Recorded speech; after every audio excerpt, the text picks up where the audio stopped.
A countdown of my top 7 1980s sci-fi films. At number 7 is a sci-fi comedy that just blew me away. Back to the Future. The story of a teen who travels back into the past in, of all things, a time-traveling DeLorean. The comedy is primarily derived from the situations and the characters' actions and reactions in those situations. Michael J. Fox was the perfect choice for the starring character Marty McFly. He seems to have a natural likability and talent for playing comedy, which is essential to make this role work.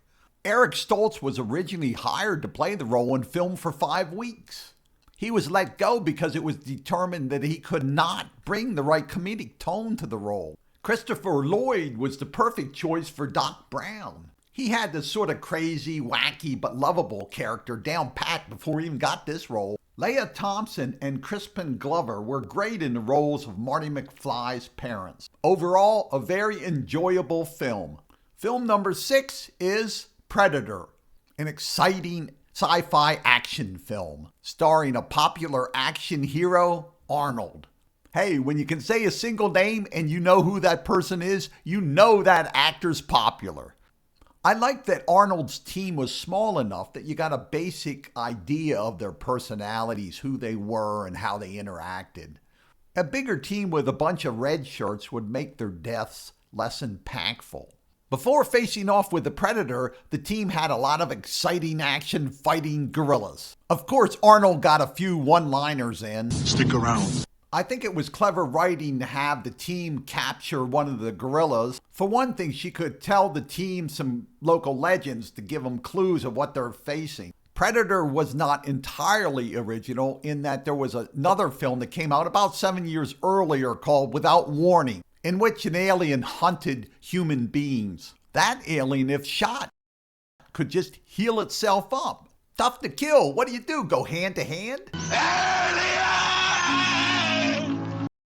What does Arnold think of his Predator? It bleeds. We can kill it. When the Predator's true form is finally revealed, it's quite creepy looking.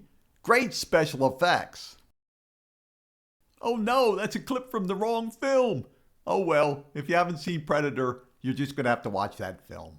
Film number 5 is Star Trek II, The Wrath of Khan.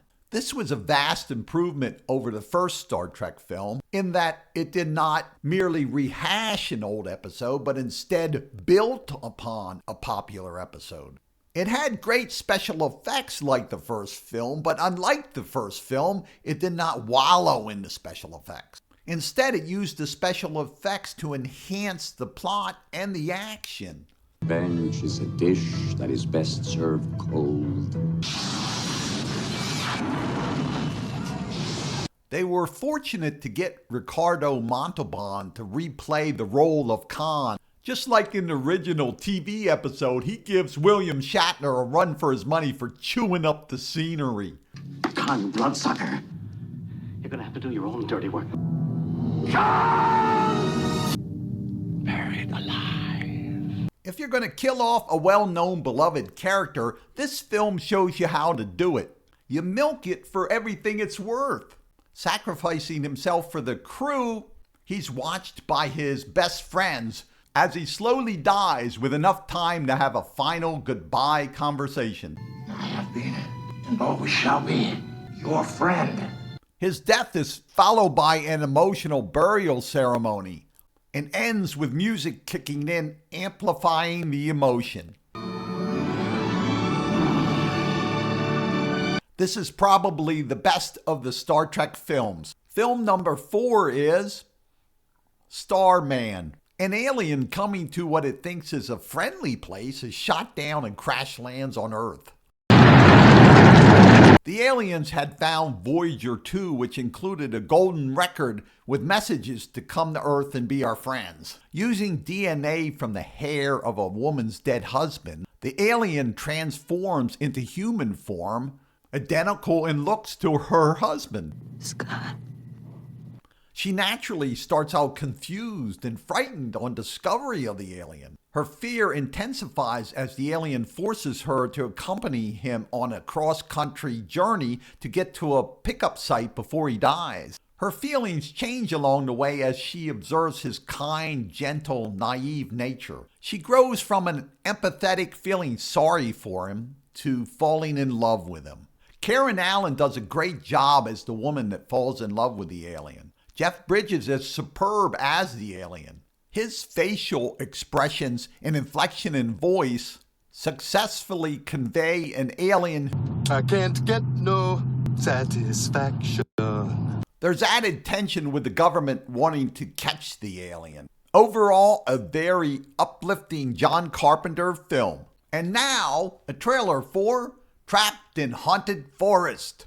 Lost in a place where demons crave to feast on human flesh. The genius matches wits with denizens of the forest. Okay, whatever. Crazy tree. As he flees from the jaws of hungry mutants and falls prey to fiendish schemes. What's this thing?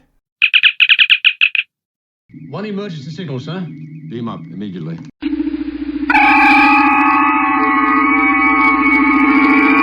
Put your hands over your head. You ain't gonna have no head to put your hands over. Can John survive the demons of Haunted Forest? To find out, you must watch Trapped in Haunted Forest. Link is in the description section. Film number 3 is The Terminator. Arnold again in another exciting sci-fi action film. He's well cast as a villainous, seemingly indestructible robot with a single-minded purpose of killing Sarah Connor. Both Linda Hamilton, who plays Sarah Connor, and Michael Biehn, who plays the soldier Kyle Reese sent back to protect her, do great jobs in their roles. Come with me if you want to live. Character actor Dick Miller appears as an unfortunate victim. If you like Dick Miller, check out my top 10 Dick Miller video. A link is included in the video description. The Terminator film had some interesting special effects that were good for the year they were made. The film's a popular classic. I'll be back. Which did return in Terminator 2, a sequel which burst onto the scene with more impact than the original. Film number 2 is John Carpenter's The Thing. The reason this film does not get number 1 is the scene they show during the opening credits. I feel it ruins some of the mystery in that the audience ought to find out about the flying saucer as the characters find out about it. I've done a separate video on The Thing from Another World, 1951, versus John Carpenter's The Thing, 1982, versus the short story they were both based on, titled Who Goes There? Check out that video if you want to see my review of this film. Film number 1 is Aliens. A sequel to Alien, which is more of a horror film. Aliens is primarily a sci-fi action film, which I enjoyed much more than the first film. I've always preferred numerous enemies rather than one unbeatable foe. In that way, you can have a number of battles with some setbacks and some wins. I enjoyed the special effects, which I think are improved over the first film, and the thoughtfulness put into the detail. For example, the individual soldiers have cameras and things reading their life signs. Sigourney Weaver did an excellent job in a well-written character, Ripley, an intelligent, capable badass who could still show surrogate maternal feelings for a lovable little girl. I appreciate that it was laid down early in the film that Ripley had training and certification and use of the loader. So there's no question later in the film in the climactic battle why she is so proficient in using it. Get away from her, you bitch! In the same vein, there's a scene of her being instructed how to use the weapons. There's a small amount of humor. Why don't you put her in charge? You better just start dealing with it, Hudson. Which is successfully integrated with the drama. Overall, an excellent film that deserves the number 1 spot. But stay frosty.